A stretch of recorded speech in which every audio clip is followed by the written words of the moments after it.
कोपर्डी गावात एक निरागस लेखबाळ गेली, कायमची गेली.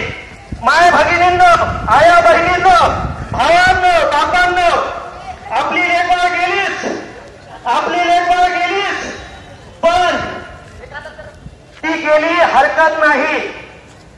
आरोपींना फाशीची शिक्षा झालीच पाहिजे. कोपर्डी कुप्रकरण घडलं, त्याच्या निषेधार्थ हा क्रांतीमुख मोर्चा आयोजित केलेला आहे. या कोपर्डी कुप्रकरणावर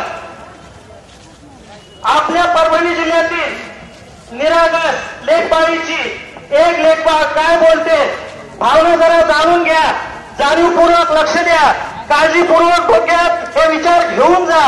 एक बालिका परभणी जिल्ह्यातील आपल्या लेखबाळीबद्दल बोलते. लेखबाळ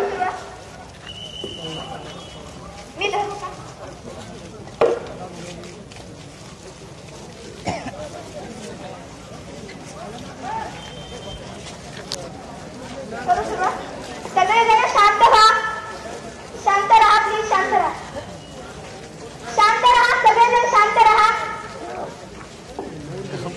कृपया शांत राहा, कृपया शांत राहा, ही माझी नम्र विनंती आहे. शांत राहा, सगळेजण शांत राहा. मी आपल्या समाजाची भगिनी, मी आपल्याला आवाहन करते आहे, सगळेजण शांत व्हा, सगळेजण शांत व्हा.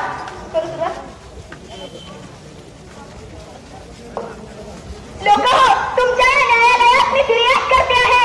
लोक हो, तुमच्या न्यायालयात मी फिर्याद करते आहे. दाद मागते आहे, प्रतिसाद मागते आहे, न्यायासाठी संवाद साधते आहे. कोपर्डीच्या घटनेतील दुर्दैवाची बाई मी श्रद्धा बोलते आहे, मी श्रद्धा बोलते आहे. माणुसकीला कायमा फासणाऱ्या त्या घटनेनं अवघ्या महाराष्ट्राची माती शहारली, माणुसकीला कायमा फासणाऱ्या त्या घटनेनं अवघ्या महाराष्ट्राची माती शहारली. तरीही आमची गाड्यातली मन मनगटे आणि मस्तके तशीच तटस्थ राहिली. मला सांगा, माझ्या मातीच्या सुपुत्रांना मी असा कोणता गुन्हा केला होता की ज्याची सजा मला माझं आयुष्य संपवून मिळते आहे.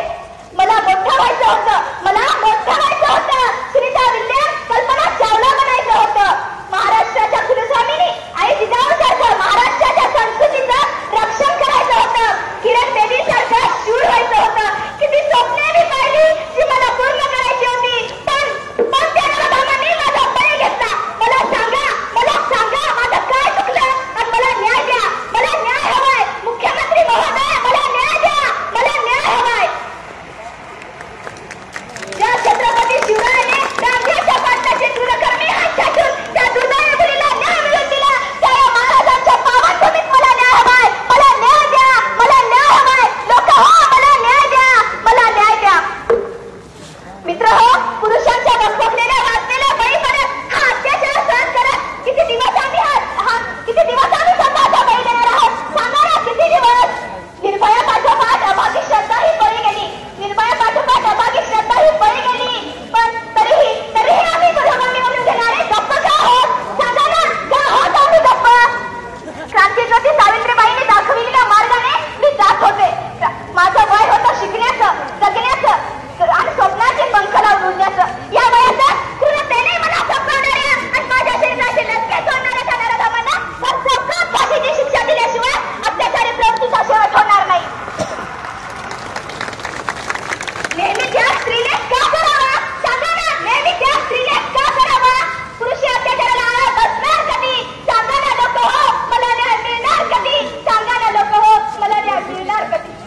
कधी माझी भ्रूण हत्या केली जाते, कधी माझी भ्रूण हत्या केली जाते, तर कधी कोपर्डी सारख्या घटनेनं अंगावर शहारे आणणारी कहाणी घडवली जाते. या दुर्दैवी घटनेचा अंत होणार कधी? या दुर्दैवी घटनेचा अंत होणार कधी? सांगा ना लोक हो, मला न्याय मिळणार कधी? मला न्याय मिळणार कधी? मुख्यमंत्री महोदय, मला न्याय मिळणार कधी? कधी मिळणार मला न्याय? सांगा ना. सिर्फ हंगामा खड़ा करना मेरा मकसद नहीं, सिर्फ हंगामा खड़ा करना मेरा मकसद नहीं. मेरी कोशिश है, मेरी कोशिश है, तेरे दिल में न सही तो मेरे दिल में ही सही, तेरे दिल में न सही तो मेरे दिल में ही सही. हो कहीं पर भी आग, लेकिन आग जलनी चाहिए, लेकिन आग जलनी चाहिए. मातम करण्यापेक्षा मानसिकता बदला. लोक हो, माझ्यासारख्या अनेक शब्दांना बळी जाण्यापासून वाचवा आणि मला न्याय द्या, मला न्याय हवाय. मुख्यमंत्री महोदय, मला न्याय हवाय. न्याय व्यवस्था मी न्याय मागते आहे, मला न्याय हवाय, मला न्याय द्या. मुख्यमंत्री महोदय, धन्यवाद. आपल्या लेखबाईने दाखवलेल्या धाडसाला टाळ्यांच्या गजरामध्ये प्रतिसाद द्या.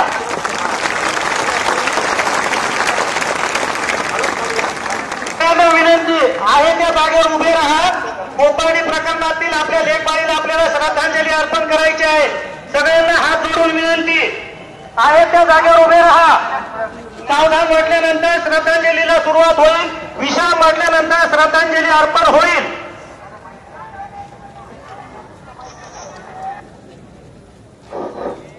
निवेदन नंतर आहे.